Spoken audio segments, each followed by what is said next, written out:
Let's talk supply chain. Oh, welcome to the show, Jason. Thank you for having me here. I'm so excited to be here. I am really excited to have you here. I mean, you have a rich history within logistics and supply chain. Thank you. And then you came to found Shipium, and so we're going to learn all about your journey, but we're also going to learn all about the amazing things that you're doing in the industry with your company. So let's start there, right? Let's start with your journey. I mean, you spent 20 years at Amazon in VP and director roles. So walk us through what that looked like, and then tell us why and how you founded Shipium. Yeah, no, it's so, actually, I was a technologist by trade. Okay. I started as a programmer actually back in the 90s, right? And was working on compilers and operating system. I got recruited to Amazon and I was thinking, I need to get in on this internet thing, right? Yeah, like right? I'm working on I'm working on these like weird computer things, and I'm like, something's going with this internet. I need to figure this out. So anyway, I got recruited and I started working on the fulfillment center software at Amazon, and I honestly just fell in love with the process.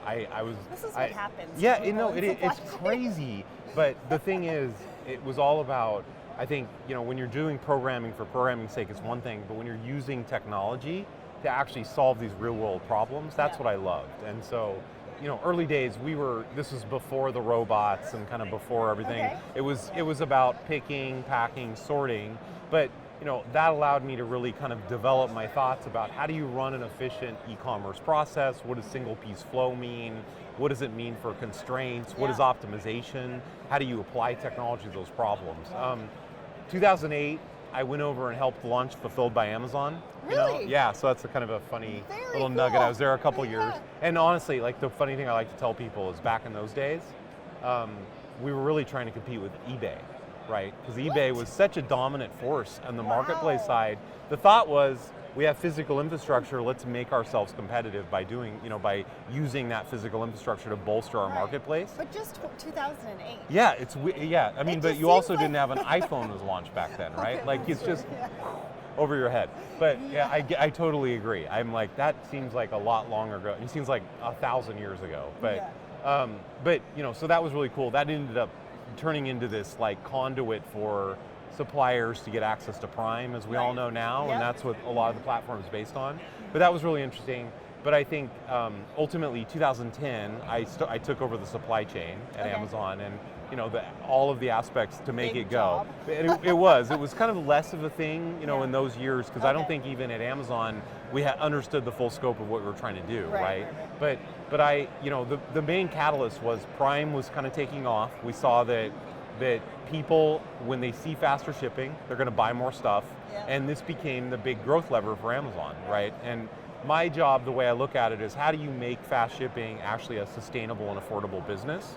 What are the tools required? And so the next 6 years was about automating all of these processes and getting really good at making the decisions that matter. So that's like positioning of inventory, what do you tell the customer in terms of delivery promise, how do you route orders to the network, and then ultimately, what do you choose for your last mile and how do you fulfill this, right? And so all of these decisions though ended up being super critical in terms of the difference between it's going to cost me $30 to ship this today, right, versus I can get this there for dollars, right? Because I'm close in proximity, I can use the mail system, whatever it is, which then eventually set the stage for the transportation pieces that Amazon now runs.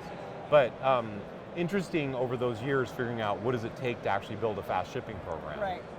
I left Amazon in 2018 and kind of looked around for a bit, and I thought I was actually going to do more of like a CTO type role at an earlier stage company, but it just became so apparent this need within the industry for software that helps make these decisions.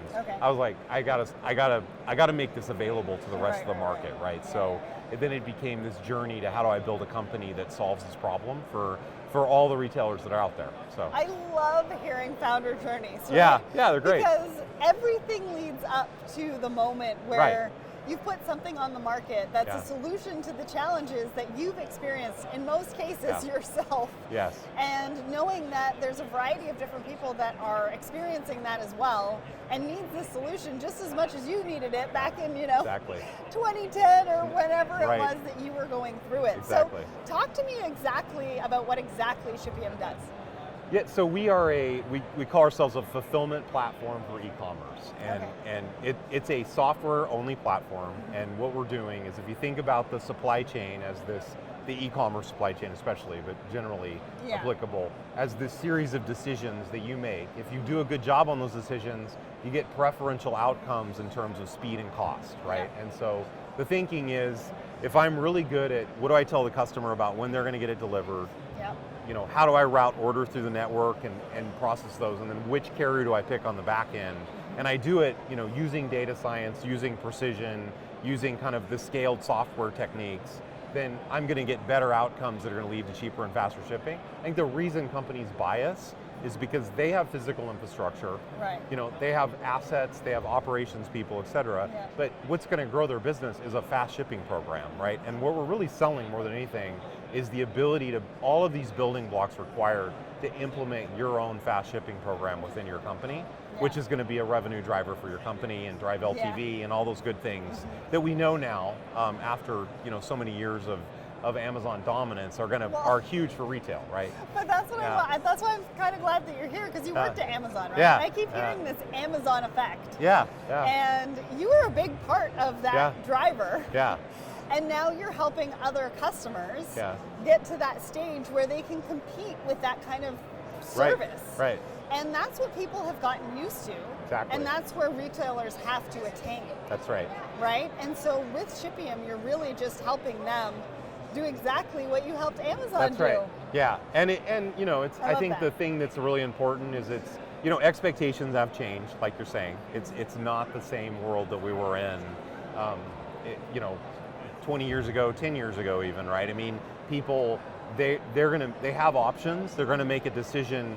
It is a combination of things. It's price, it's exactly what product they want, but it's also how fast am I gonna get that, right? And I would even argue that price and selection have been somewhat normalized, right? There's a lot of selection out there.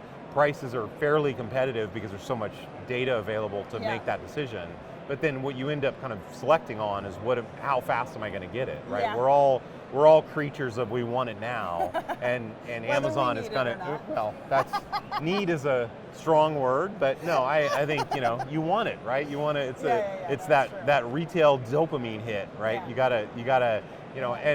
But I think people, sometimes the need is more tangible. Like I'm going hiking this weekend. Sometimes it is more about I'm making a decision. It's more convenient for me to get this delivered fast than it is to go to the store. Sometimes it's like, really, I just am really excited about this product that this company has produced. How do I get it as fast as possible, right? Yeah, so let's talk about how e-commerce has evolved. Yeah, absolutely. Because it's evolved just in the short period of time that you started Shipium. Yeah, that's right. And congratulations, because Thank you. I think over the last couple of years you've had a large series, Yeah. and one of the largest, I think, Yeah. and you're doing some really, really great things for the industry. But talk to us about how e-commerce has evolved. I mean, you talk about how clients, want the best price, but they want it fast. Yeah. But I think also they're open to options, as Yeah. long as we're communicating options as retailers. That's right. So talk to us a little bit about the evolution. Yeah, I mean, I think, that some of it, like you said, is just recent, but I think e-commerce initially was really this selection play, right? Okay. And, if you go back to the early 2000s, it was about this access to this deep tail of product that you just couldn't, it was very difficult to get to. I mean, books was a great thing for Amazon to anchor on, because I don't know if you remember, but I used to, if I needed an obscure book, you'd go to Barnes & Noble and have to order this book online, and I mean, not online, but through their little catalog kiosk, and then you'd get the book 3 weeks later, or you get it through the library system. So I mean, that's an example, but there's lots of examples of that where, whether it's auto parts or home goods or even kind of obscure food items, right? All these things we've created this tail market. So I think selection was the first piece that anchored on. I think the second kind of phase of e-commerce was when everyone kind of discovered that all this data is available on pricing, and really the emergence of the phone, right? Where this is where I can go to a store and say hey, it's cheaper. I'm buying this online. I'll wait, right? Yeah. But and so that was the next phase, where you have kind of price parity because there's so much information out there and we got good at collecting it. Yeah. And then the third phase, though, I feel like is turned into convenience, and what it's done is kind of flip this bid on. There's all these items out there that you traditionally couldn't buy online because they weren't fast enough to get to you, or you didn't feel comfortable enough, confident enough about that, and now that's changed, right? And I see this as kind of like the next frontier of that e-commerce journey, is getting into that convenience. And I think, you know, there's going to be experimentation. There's like, obviously, people are playing around with grocery, people are playing around with, like, you know, pick up from your car. People are playing around with pick up to your car, right? Okay, like, yes, yeah, you're right. That would be even funnier, right? Yeah, that's another concept. Yeah, I can park anywhere. Yeah, in the just city. someone will just come grab something out of your car. No, that's funny. No, and even like the super fast, the Go Puffs, and you know that, and you know, I think, you know, everyone, there's always this tension between what people want and what's sustainable, and you know, you've got that. That's what these businesses are all sorting out, right? You know, that's what's happening. But in general, I think there's this need for convenience, and I think we're, you know, that's how we see ourselves kind of fitting into the journey. Well, and it's very tied to customer experience, returning clients, you know, getting new clients. Exactly. And home delivery is a huge piece of last mile and e-commerce, right? Because that is sometimes the only way that they see your brand. That's right. Is when the product shows up at their door. Yeah. And so a lot of customers are really taking into account what's the, you know, our branding on the tape. Exactly. On the box. Yeah, that's right. The size of the box so they don't get shamed. Yeah. Right. But also how it's being delivered. Exactly. How it's being put on your front porch. Right. Right? The delivery service, just even from the truck to the front door. Right. So talk to us about that evolution into the home delivery almost being the front-facing part of a brand. Yeah, well, we have this saying at Shipium, which is the shipping experience is half of the shopping experience. You know, it's kind of like, right? That. Yeah, it's very good. Yeah, my marketing guy would be really excited that you like that. You can take ownership. Yeah. That's all Jason. Yeah, it's all me. It's all me. But no, I mean, but the point is if you kind of like go through the customer experience as far as how a customer shops, right? There's obviously browse, search, etc. But then immediately you're looking on that page and saying, like, how much does this cost and when am I going to get it? Right, and so you've introduced the supply chain as early as when you're shopping for stuff. Then you put it in the cart, it tells you when you're going to get it, it tells you it's going to cost anything or it's going to be free.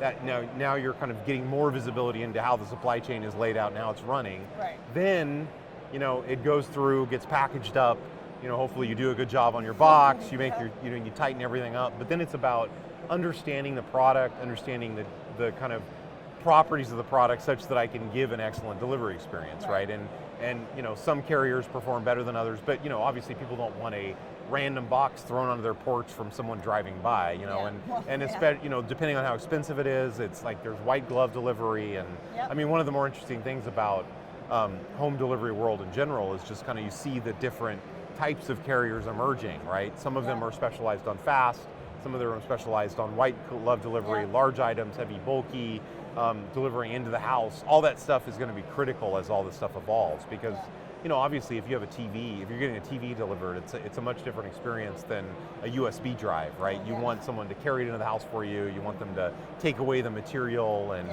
I think all that stuff is going to become more and more of a differentiator as it starts to move along. Well, you heard it here. Your delivery matters, right? Exactly. Your delivery matters and how you're doing that customer experience. Now, what is the technology that is empowering your clients to really take advantage of what you guys are doing? So walk us through what that looks like.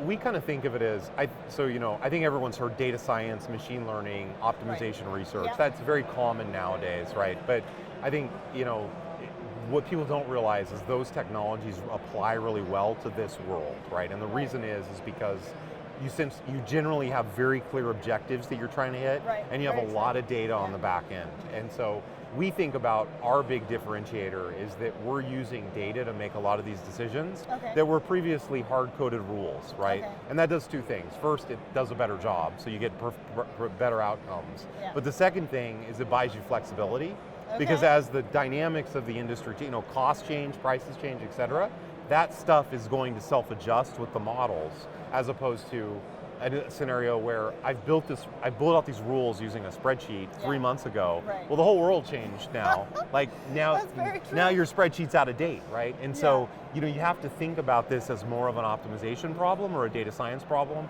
and build kind of your infrastructure based on that, and not as a series of rules, just because when you do that, you kind of tie yourself to one thing, you kind of put this anchor around your ankle, right, such that you're not going to be able to flexibly change as the dynamics of the market changes. So what does onboarding and implementation look like, right? If I'm sitting in the audience, love what you're talking about, but then I'm like, what are the resources, time, Yeah, I mean, so I think it depends is the short answer. I think we're now kind of integrated into several pretty common WMSs, and that helps. Nice. Right, as well as kind of how we wire into websites.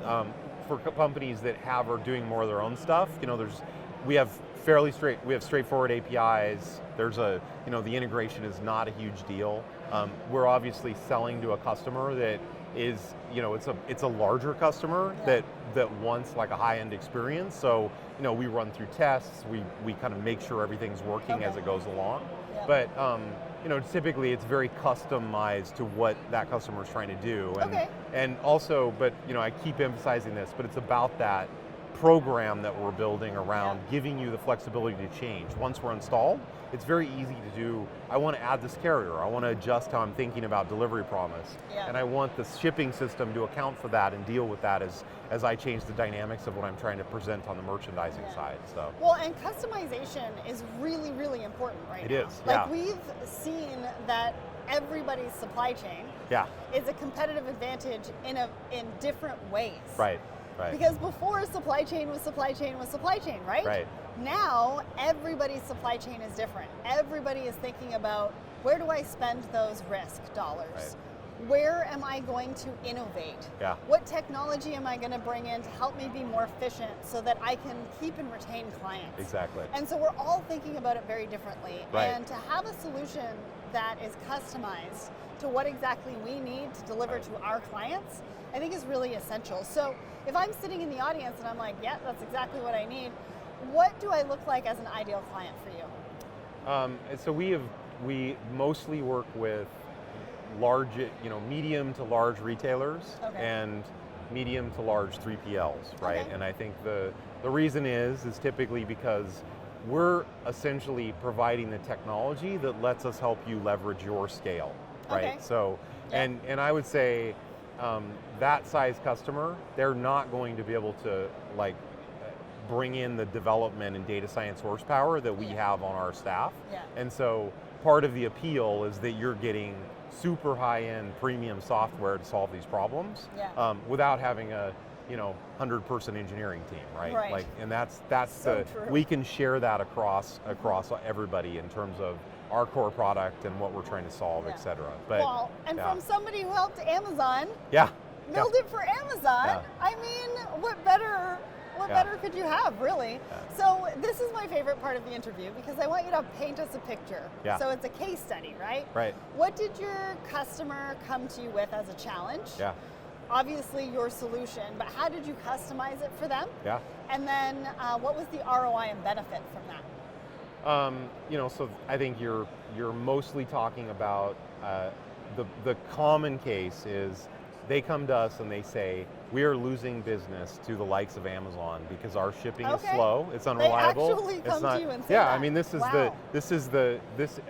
we are not able to compete on a delivery experience side, and therefore people are going off of our site and we're losing business. We're losing conversion. We're losing. People are not coming back. They don't trust that they're getting this, right?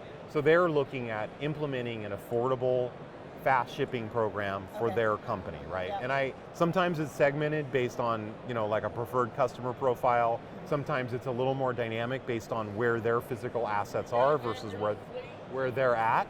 And we're essentially providing the program and the overarching infrastructure that lets them implement that program. So it often starts with kind of the shipping execution piece, where we're moving to, we add a lot of we add carriers that they want to work with that were kind of cost prohibitive before, so we're moving from they're only using FedEx or they're only using UPS to they're using FedEx plus a series of regional carriers plus a couple gig carriers, depending on, and which varies by location. That kind of gives them the cost structure and the speed depending on where they are. And then we're also providing a solution to allow them to promise to their customer this fast shipping, and then the dials to essentially slowly titrate that over time and get better and better at it. So what's the ROI and benefit that they're I think seeing? the ROI definitely, you can expect, depending on what segment you're in, kind of that 5 to 10% improvement in conversion, which is huge, right? And then I think we typically will quote 5 to 15% on the shipping cost side, based on kind of where you're at, right? That's so it'll go up depending on kind of how far. If you've done some work with this, or you have a more uniform shaped thing, there's usually a little less. But the more kind of variation, more SKUs, more locations, the more we're going to be able to take advantage of your scale. Amazing numbers. So as we look to the future, what can we expect to see from Shipium? I think the platform will continue to expand. We're going to continue to partner with more and more carriers. And collaboration. Yes, it's totally right. Yeah, we want to be the best partner in the industry for all these carriers that are out there, and have a very fast channel between them and the retailers so that they're winning on performance. It's not relationships and technology that's the inhibitor there. So win. Yeah, thank you. So if they want to get in touch with you, where should they come and find you? What's your website? So definitely shipium.com. Okay. Very easy. We're happy to set up a demo. And there's emails and whatnot also if you want to reach out that way. Awesome. And LinkedIn. You can reach out to me on LinkedIn. Okay, so that's SHIPIUM.com. Yep, exactly. Right? Yep. Awesome. Well, you heard it here, folks. We've got somebody straight from Amazon helping you get to your customers faster, which is huge when it comes to customer experience, so that you can retain your clients and get new clients as well. Thank you so much to Jason. Thank you so much. It was great talking to you. Yeah, and to the team at Shipium for making this episode happen. Thank you.